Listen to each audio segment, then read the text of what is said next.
remember that initially, those founding fathers who were wise, very wise in having a concern about the centralization of power, had various other processes in place. One of them was the fact that the legislatures of the various states actually picked the United States senators.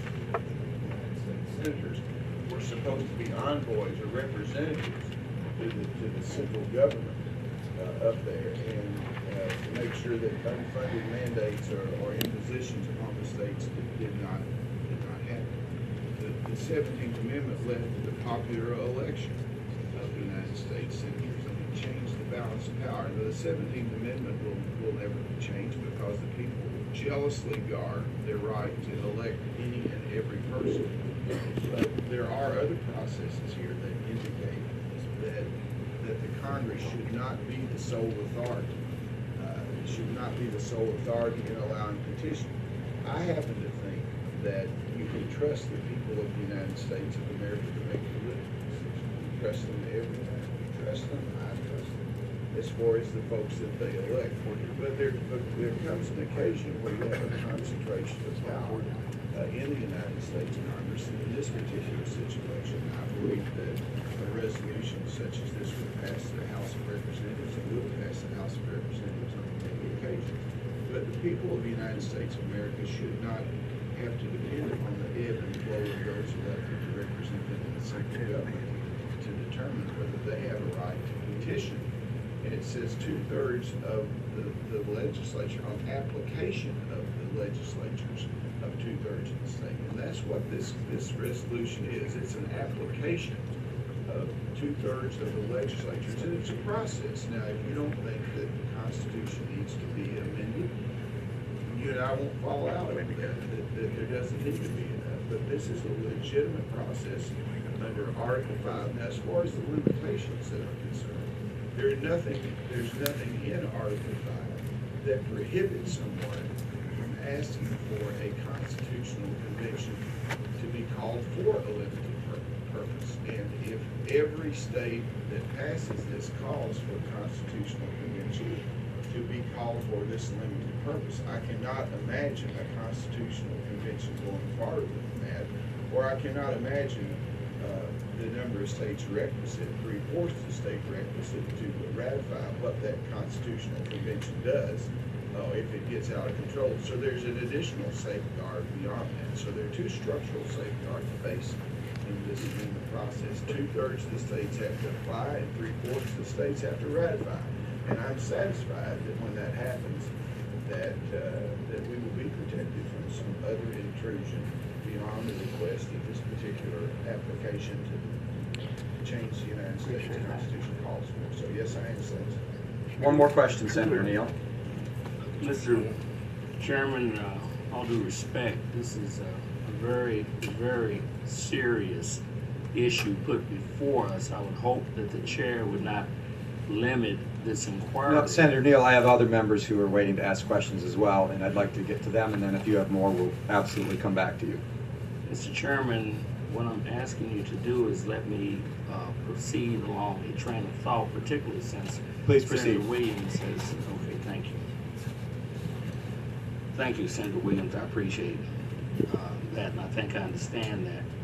I just want to ask a question. First of all, I want to make an observation on what you said, and then I want to ask a question. First of all, the way, and I'm sure you will agree with this, the ebb and flow of the processes of a democracy is endemic of a democracy itself. We expect things to go from one end to the other. We don't want things to be static in and of themselves, so I'm sure you will embrace that concept. With respect to concentration of government, we just had an election that actually eliminated what I would call a concentration of government. You have a Republican controlled House, a Republican Senate that's controlled by Democrats, limited by its own rules. And you have a president that takes a daily beating from just about any particular aspect of our democracy that cares to comment. I think we're healthy in that regard. As it relates to these states, the problem as it relates to states and the single issue, and then ultimately coming to a conclusion is that my research suggests that once this is called, that you cannot limit it. They would have to be self-limiting in some way. And if that's the case, you got all these different states represented by delegates at the table that we are hoping will limit it to a single issue. But we have seen that the dynamism in the democratic process is not necessarily a predictable one. As it relates to the process itself, as it relates, if I may, as it relates to the process itself, 1861, this was attempted on the issue of slavery. 1863, reaffirming the 1861 application. 1910, the direct election of senators issued. 1944, repealing the 16th Amendment was put on the table. 1951, withdrawing the 1944 application. 1965, the apportionment issue. And 1975, the busing issue, none of which reached the ultimate table. But what Congress has done, and I think wisely, as it's used the traditional method of bringing these issues to the table, which has served us since 1979,